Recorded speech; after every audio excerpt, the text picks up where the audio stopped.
Good morning, friends. First of all, I am very much thankful to our Honorable Headmistress Borade ma'am and Bowsar sir that they have given me an opportunity to deliver motivational speech to this school youth. Myself, Dattatreya Ahir, I am the retired principal of Government ITI. Basically, I am electrical engineer. I have been worked as an electrical engineer at Koyna Hydroelectric Project for 2 years, 1 year at Chandrapur Thermal Power Station.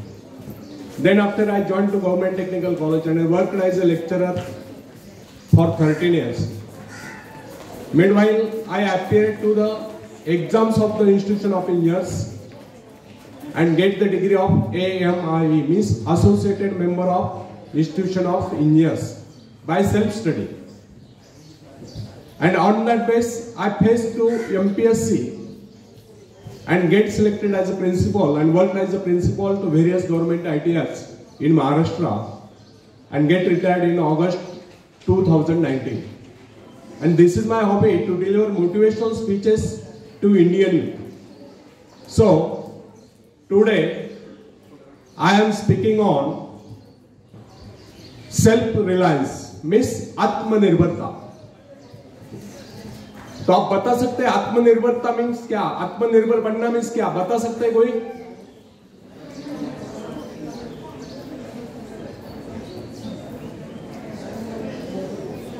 बताइए, आपको आता है लेकिन बोलने के लिए शर्माते हैं, यही है ना?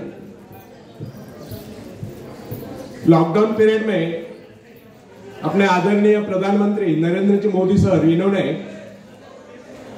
आत्मनिर्भर भारत इस विषय पर स्पीच दिया था, शायद आपने सुना होगा.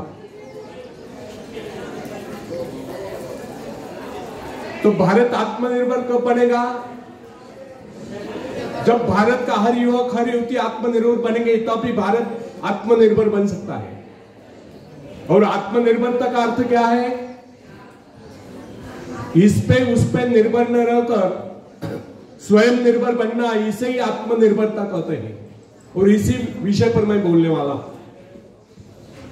तो फ्रेंड्स, आत्मनिर्भर बनने की क्षमता वास्तव में हर व्यक्ति में होती है, परंतु बहुत ही कम लोग ऐसे होते हैं जिन्हें अपने ऊपर विश्वास हो. दूसरों का सहारा ढूंढना तो उनकी आदत से बन जाती है. यह बात हमें कभी नहीं भूलनी चाहिए. दूसरों के सहारे चलना तो बड़ा आसान है, किंतु इससे हमारी रही सही शक्ति क्षीण हो जाती है. मस्तिष्क और योग्यता, इनका जितना उपयोग किया जाएगा ये उतने बढ़ेंगे, इनका उतना ही विकास होगा. ये गुणमान है कि अपने आप कुछ करने के बाद तो जैसे लोगों के मन में आती रहती है. कुछ लोग अपने आप एक ही काम करते रहते हैं और वह अपने बदनसीबियों का रोना रोना या दूसरों के आसरा कर उनके गुणगान करना. ऐसे लोग जिन्हें सदा दूसरों के पल पर विश्वास होता है, वे केवल पिछलकों की संख्या पाकर निंदा के पात्र बने रहते हैं. ऐसे लोग अपनी आंतरिक शक्तियों का भी लाभ नहीं उठा पाते. फ्रेंड्स, यह समझना, आप यदि जन्मजात नेता नहीं है तो ऐसे रहोगे. जन्मजात कौन क्या होता है? कोई महान नहीं होता, कोई वैज्ञानिक नहीं होता है,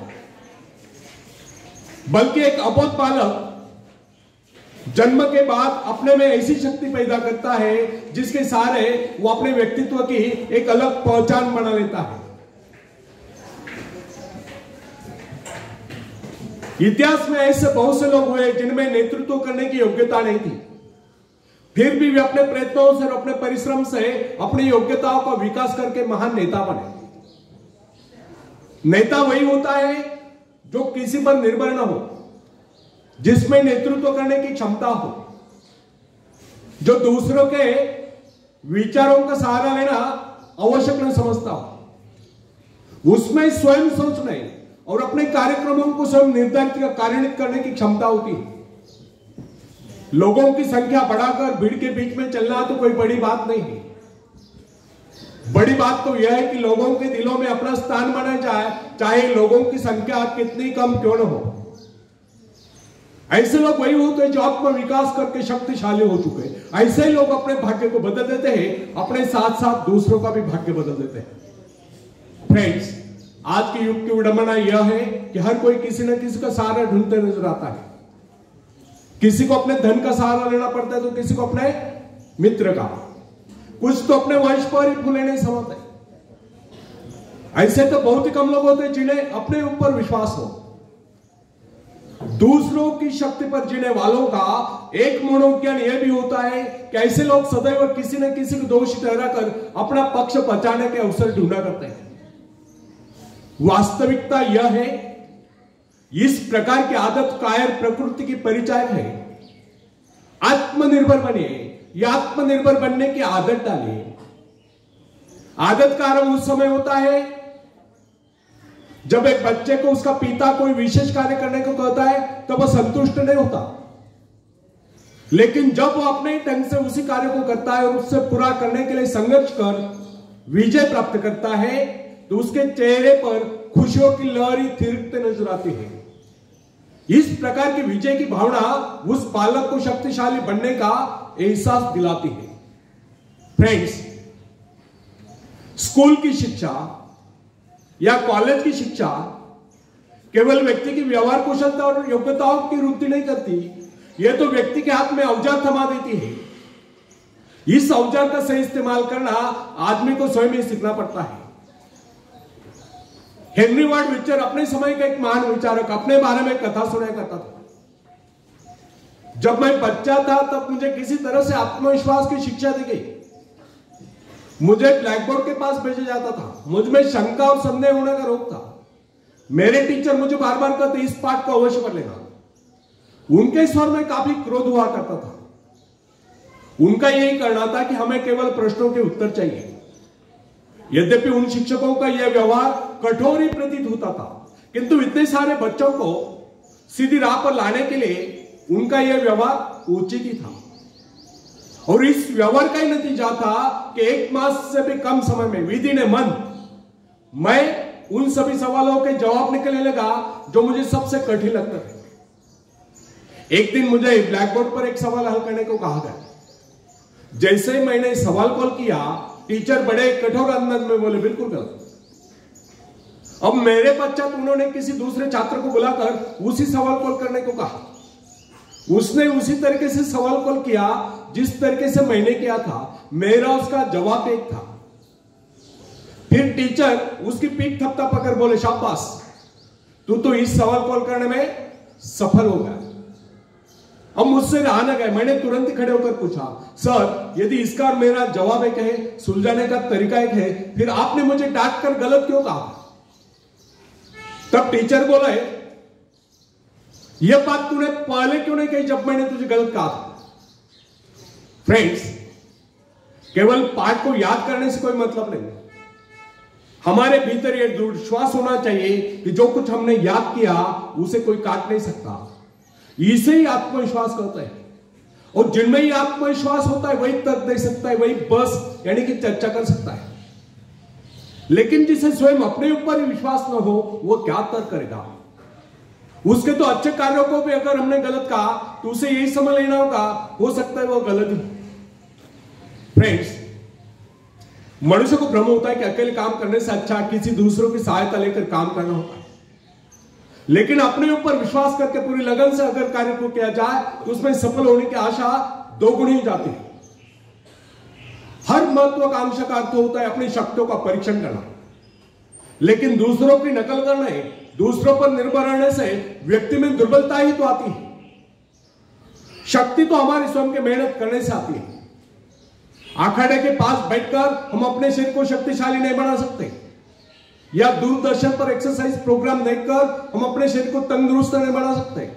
इसके लिए हमें स्वयं ही व्यायाम करना होगा, स्वयं ही एक्सरसाइज करनी होगी। फ्रेंड्स, यदि आप जीवन में सफलता चाहते हैं तो इसके लिए आपको स्वयं ही प्रयास करना होगा, स्वयं ही उस रास्ते पर चलना होगा जो आपको उन्नति को ले जाता है। और वह रास्ता है आत्मविश्वास का। अपनी शक्ति को पहचान कर आप सफलता प्राप्त कर सकते हैं, या अपनी योग्यताओं को बढ़ाकर आप सफलता प्राप्त कर सकते हैं। मगर यदि आप यह सोचते हो कि संसार में कोई दूसरा व्यक्ति काम कर रहे और सफलता हमें प्राप्त हो, तो ऐसे कैसे हो सकता है? जो लोग बच्चों को इस प्रकार जीवन क्षेत्र में उतरना चाहते हैं कि वे बिना किसी संघर्ष के, बिना कोई कष्ट उठाए आगे बढ़े, तो वे उनकी राह में कांटे बिछाते हैं। संतान को ऐसा बनाना है कि वह किसी भी प्रकार के संघर्ष का सामना करने में अयोग्य हो, तो इसका सीधा अर्थ यह हुआ कि वे लोग अपने संतान का भविष्य शुरू से बिगाड़ रहे हैं। संतान को सुख और ऐश के झूले में झुलाने वाले मां बाप संतान के सबसे बड़े दुश्मन होते हैं। दूसरों की तो छोड़ो, वे उसे स्वयं को पहुंचाने की जहमत या स्वयं को पहुंचाने के कष्ट भी उठाने नहीं देते। बच्चों को भी समझना चाहिए, स्वर्ग जाने के इच्छुक को स्वयं ही मरना पड़ता है। स्वर्ग वही जाएगा जो मरेगा, दूसरा कोई नहीं जा सकता। इसी प्रकार जीवन का सच्चा आनंद वही पाएगा जो अपनी आत्मा की शक्ति को पहुंचा लेगा। फ्रेंड्स, यदि आप किसी कार्य में कामयाबी चाहते हो तो उसके पीछे अपनी पूरी शक्ति लगा देना। नवयुवकों का या नवयुवतियों का स्वभाव ही होता है सुनना, सीखना, अनुसरण करना। लेकिन अगर उनके अभिभावकों द्वारा या मां बाप के द्वारा बचपन से सारे इशारा नहीं कर उन्हें जीवन संघर्ष के लिए हतोत्साहित किया गया हो, निराश किया गया हो, तो इसका परिणाम यह निकलता है कि वे अकेले चलना ही भूल जाते हैं। उनकी हालत बैसा के ऊपर चलने वाली हो जाती है। फिर तमाम उम्र वे बिना किसी सहारे के चल ही नहीं पाते। इसलिए फ्रेंड्स, यदि जीवन में कुछ करना चाहते हो, कुछ बनना चाहते हो, तो अपनी सहायता स्वयं करें। किसी की सिफारिश या प्रभाव से आगे बढ़ने के प्रयत्न आपके भविष्य को नष्ट कर देंगे। स्वयं को इस योग्य बनाओ कि आपको किसी दूसरों से सहायता की आवश्यकता ही न हो। अपने भीतर अथाह साहस और विश्वास जगाइए। आनंद तो उसी उन्नति में आता है जो स्वयं के द्वारा प्राप्त हो। दूसरों के भरोसे, उनकी सहायता से आगे बढ़कर अपने को अपंग बनाने का क्या उपाय हो सकता है? इससे तो मनुष्य की अपनी सारी शक्तियां दम तोड़ देती है, अपनी बुद्धि कुंद हो जाती है। जो दूसरों की सहायता का मोहताज बना रहता है, जो अपना हाथ तक नहीं ला सकता, वो क्या कर सकता है? वो जीवन भर दूसरों का मोहताज बना रहेगा। ना उनमें आत्मविश्वास आता है, ना वे स्वयं के भरोसे आगे बढ़ पाते हैं।